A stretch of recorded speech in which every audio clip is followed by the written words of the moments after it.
казва Божинката, това, което можеш да го направиш, само ти можеш да го направиш. Свинско бягане!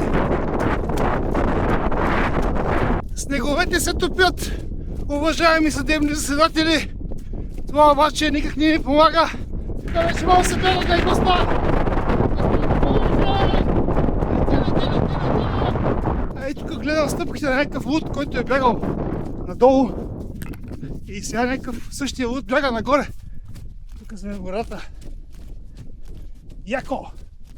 Яката гора. В началото ми беше много студено с това фингърски в снега. Не си усещах дори предната част на ходилата. Бях дори се ушашкал.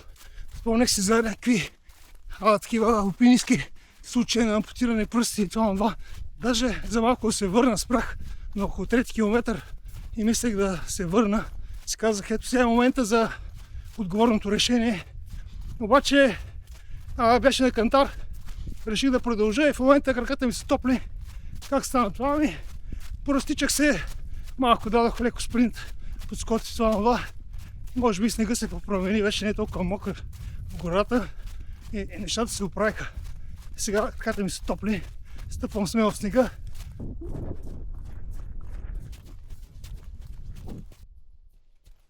Тук сега идвам малко да си топля краката, малко така да ги затоплим.